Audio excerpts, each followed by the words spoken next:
Yo, what up? Welcome to another episode of the Oakland Warriors podcast. I'm Patrick, flying solo.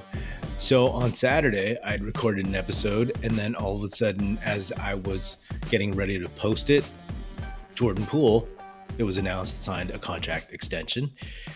And so I had to record and talk about that a little bit.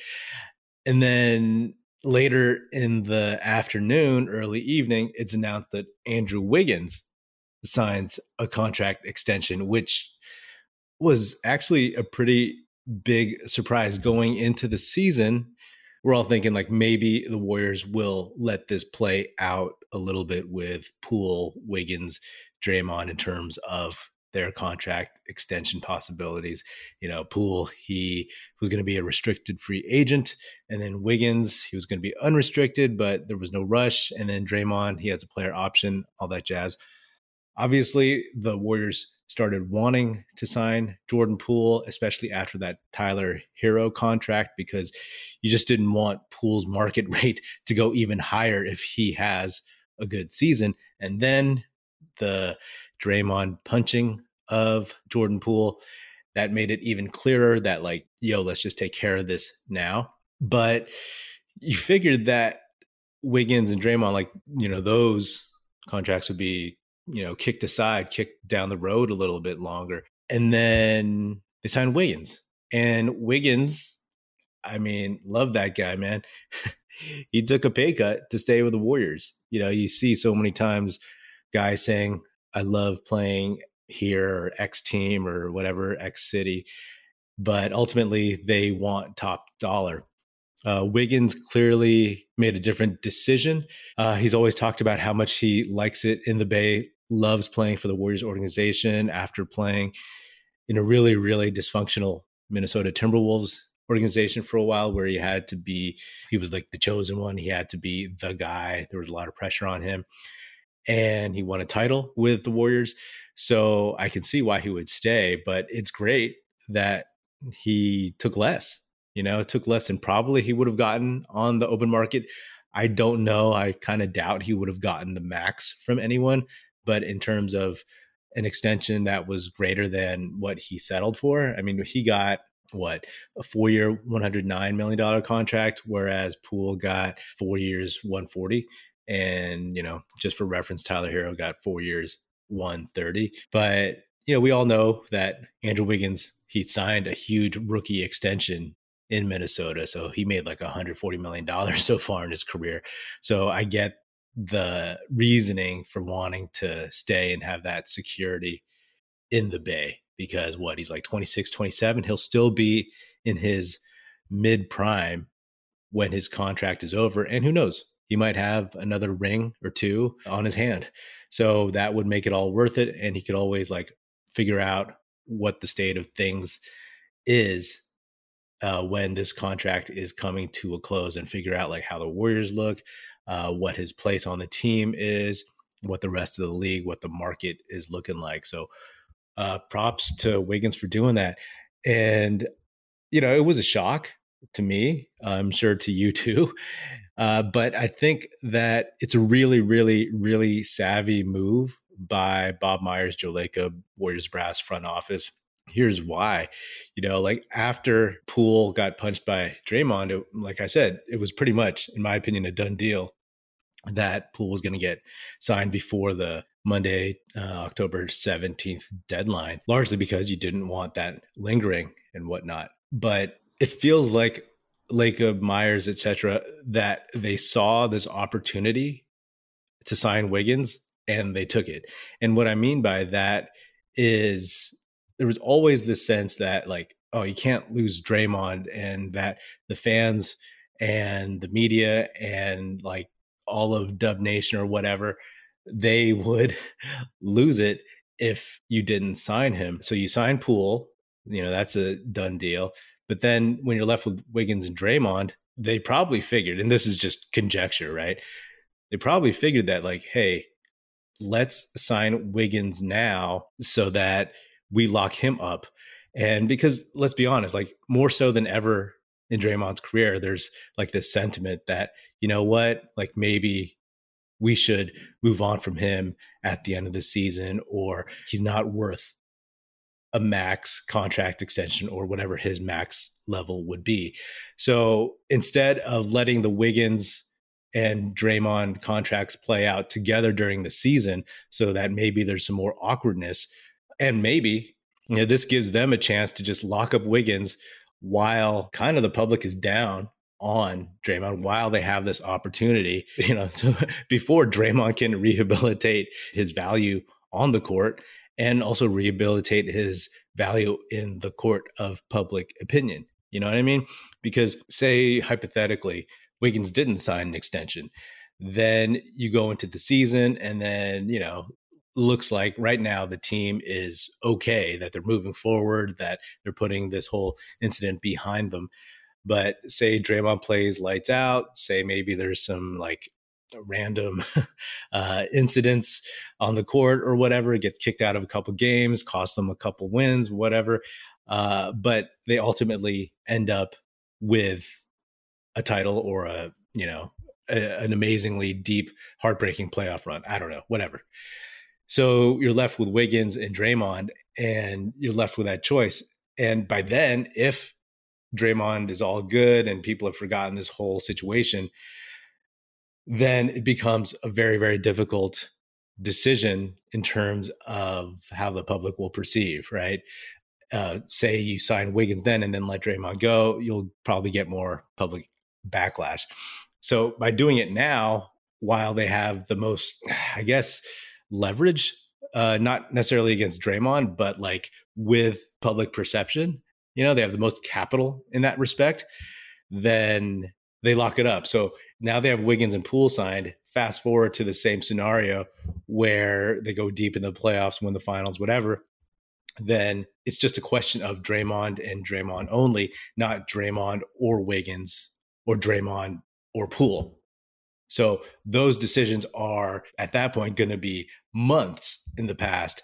And so it changes the narrative, it changes the variables, it changes what you're actually working with at that point in time. And the fact that Wiggins was able to take, or was willing to take, a less than max deal extension makes it all the more better. So you have that certainty. You're signaling a little bit, of course, to Draymond. And honestly, I have no idea how this affects him, because we all assumed Poole was going to sign, but then Wiggins surprised me. It may have surprised him. I'm guessing it did. And how's that going to make him feel? And then just even further down the road, like obviously Draymond is a clutch sports guy managed by Rich Paul. The only other clutch guy on the team is Moses Moody. And I'm not involving Moody in any kind of weird conspiracy or any kind of weird stuff, but I'm just saying, like, keep your eyes on that down the road. If it goes sour with Draymond, maybe we'll see Rich Paul trying to pull Moses Moody away from the Warriors in a year or two or three, whatever. I don't know. I'm making it up. I'm just like tossing it out there. This is what you think about on the weekend when there's no games. So it's an interesting move. And, I've said that the Warriors, they cannot win a title without Draymond this season. That's obvious, right? I wonder how this is going to affect him, right? Like, he's a professional, but they haven't even played game one of an 82-game season, let alone the playoffs. So how is this going to affect his mindset, like putting it all out there for the team, being that heart and soul and all that jazz?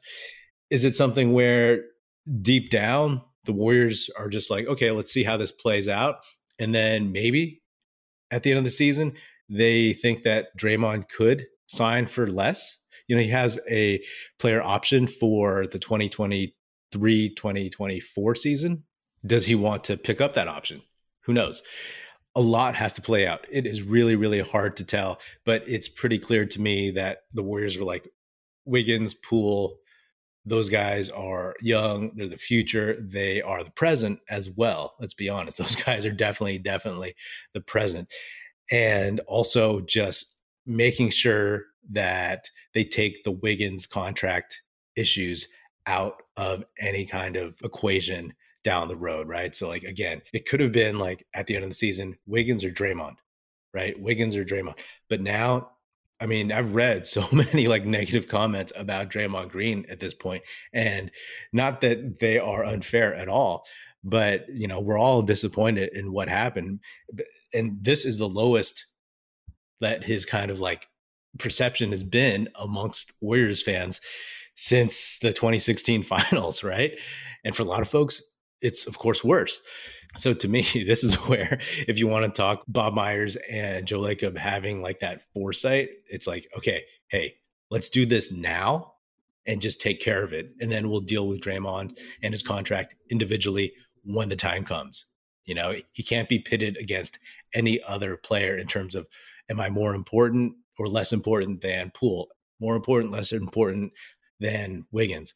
It's just Draymond, plain and simple, against himself and what he wants in the future. So honestly, like, yeah, again, this is just a guess, but that's a savvy move, very smart move, and very shrewd move by the Warriors.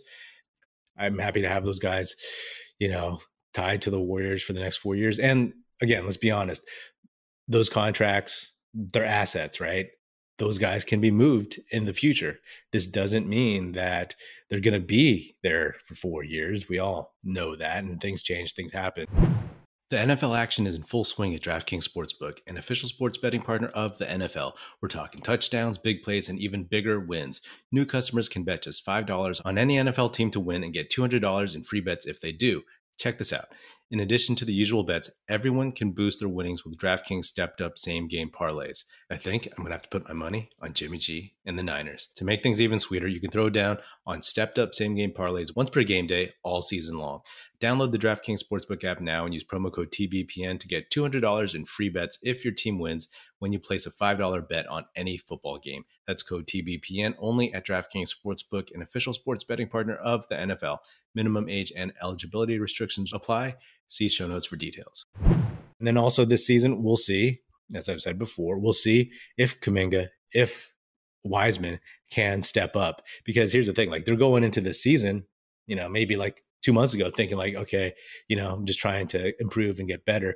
But now they might see a green light to becoming a starter next season, or like, Draymond's replacement in some respect. Kuminga could become the starting power forward.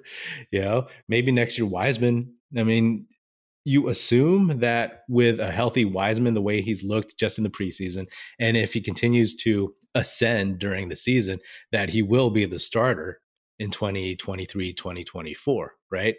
Like, if he's the same way that he is right now, he won't be the starter, but you can't assume that in an 82 game season, he's not going to improve, right? He's shown too much already, as long as that knee is good to go. So this could be a signal for movement in the future. I'm not even talking about Kevon Looney. I think Looney's always going to be with the Warriors, because that dude is like, I feel like he's a dark horse candidate to get his jersey retired if he stays with the Warriors for like, another 10 years or something. But once Wiseman becomes a starter, he'll be an excellent he'll be an excellent backup for, as long as he's around. Anyway, we all know that the NBA is a business, and this is part of it, right? Like, we get these players, we get attached to them, but then you kind of have to move on. Nothing's set in stone. Again, like, this is crazy because they were trying to make this not an issue during the season. And it's really up to Draymond at this point if it becomes an issue. I don't know. Like, he could make it an issue, or sometimes, it's hard to deny the reality of things and make it through a whole season. I mean, this is going to be following him all year long. And it's up to guys like Steph and, to a lesser degree, Clay, to keep things steady, right? And even Andre Iguodala. At the end of the day, the team, I mean, they're still one of the favorites. As long as this whole thing doesn't affect Draymond too weirdly. Yeah, I don't know. It's crazy. It's crazy. Like, Draymond has made so much more. Draymond has made these last couple of weeks so much more, I'll say, interesting and busier. Lastly, I do also want to say it's crazy the last 3-4 weeks, month, whatever Jordan Poole has, because he went from petting hedgehogs in Tokyo, Japan, to getting punched the next week by Draymond Green, to signing a 4-year, $140 million contract, to then on Tuesday, he'll get his first championship ring. So that's a very, very unique month for Jordan Poole, which makes him the most interesting man in the world to me, at least for now.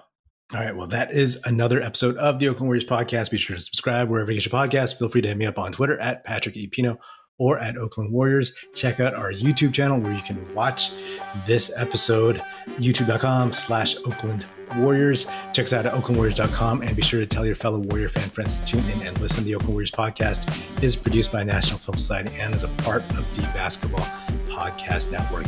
And if you're so inclined, please do leave us a 5-star rating on Spotify and Apple Podcasts. And if you want to leave us a nice review saying good stuff about the show on Apple Podcasts, that would be hugely, hugely appreciated, and it would be very, very helpful.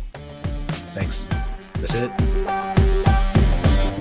Music in this episode provided by Paper Sun. Special thanks to Paul Amardo for production support. See you next time, and go Dubs.